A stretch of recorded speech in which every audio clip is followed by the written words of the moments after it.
My name is Howard Manoyan. I was a paratrooper.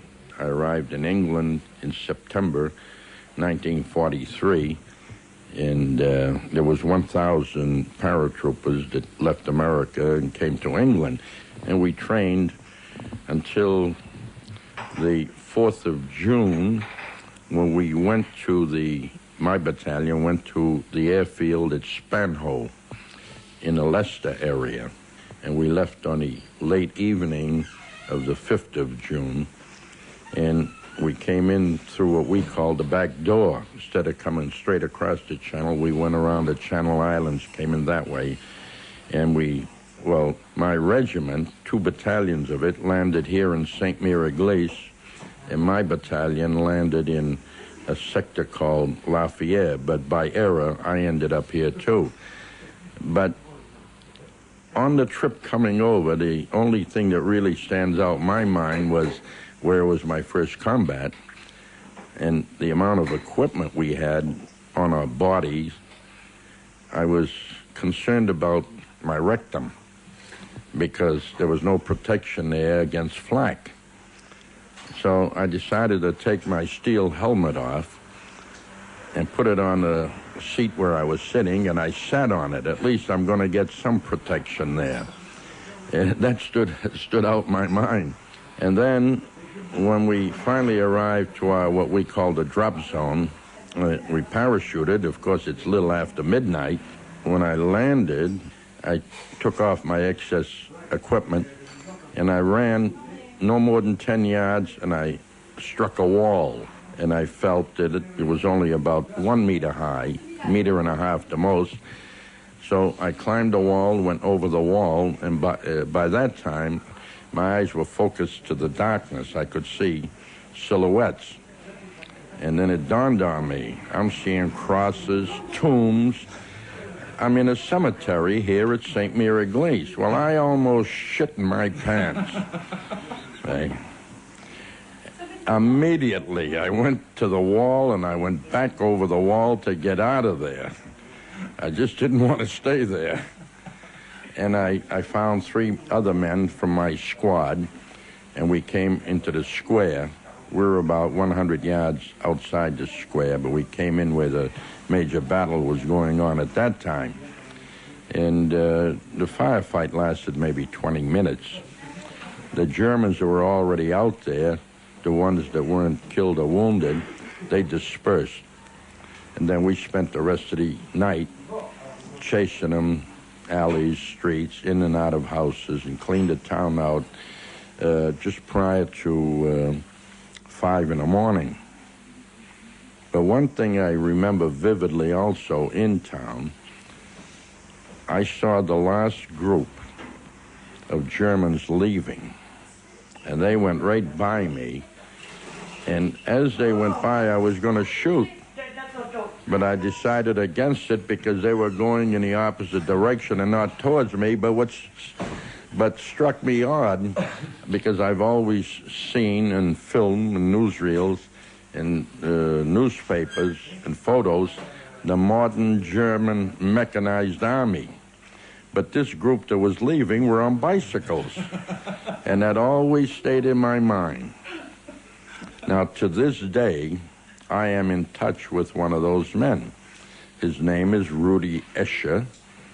We communicate with each other. He lives in Coburg, Germany, and he will be here on the 4th of June with 3 men from his squad, and we plan on getting together and having a few beers together.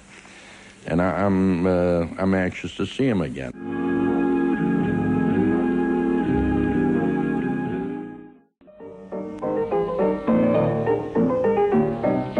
Hello, playmates. And now, for no reason at all, I'm going to sing you a little song that made me famous.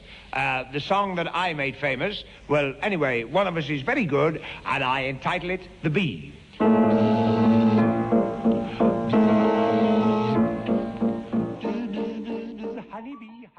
Don't miss the 1940s evening with the Radio D-Day Big Band and Max Bygraves in concert at the Pavilion Ballroom, Bournemouth on Friday the 17th of June. Dance to the music that captivated the world and sit back and enjoy one of the world's top entertainers, Max in Cabaret. One of those songs Also, 14-year-old Andy Eastwood playing the ukulele as George Formby, Max Bygraves and the Radio D-Day Big Band at the Pavilion Bournemouth on Friday the 17th of June. Tickets are £12.50 and available from the BIC box office on 0202 297 297.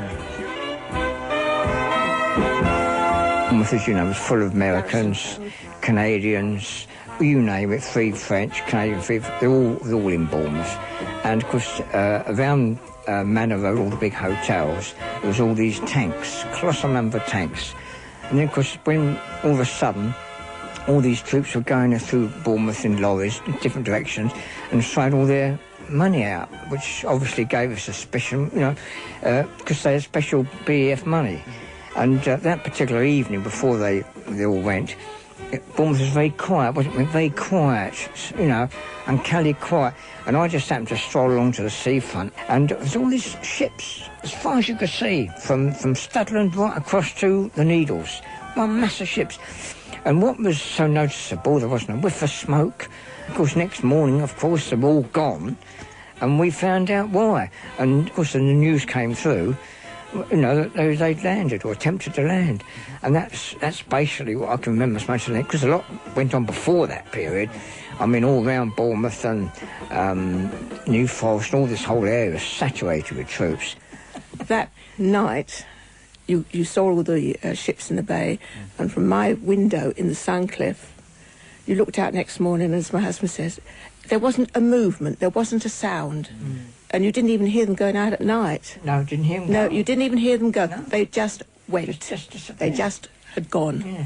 What time must have been the early hours of the morning, obviously. Yes. And we was in our own bunks, you know. But they just went, you didn't hear a thing.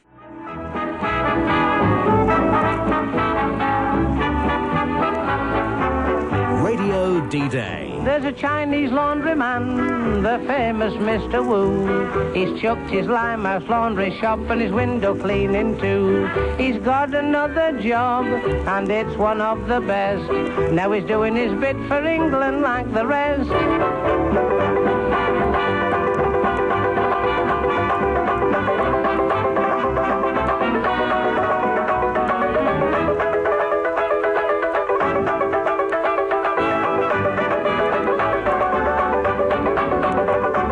Radio D-Day on 87.7, and as always this week we are joined from our French correspondent Kate in Cherbourg. Good morning. Good morning, Chris. How are you? I'm pretty good, and you? I'm all right. And how's things in Cherbourg progressing?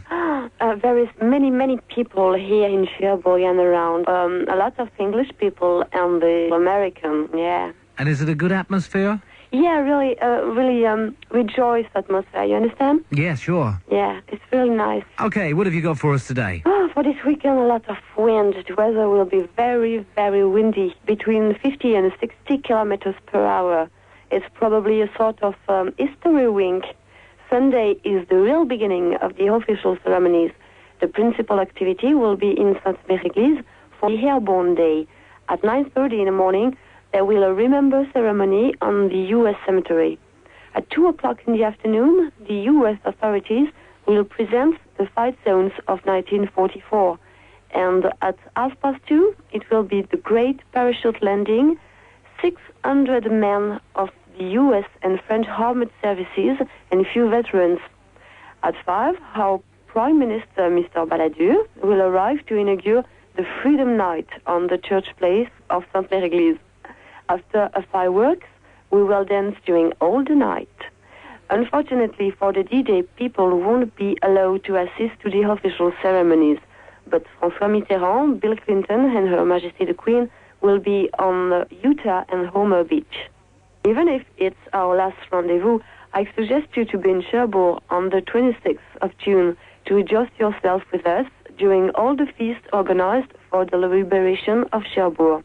So, bye-bye, and I hope to see you soon in Normandy. I'll speak to you shortly. Okay, bye-bye. Bye-bye.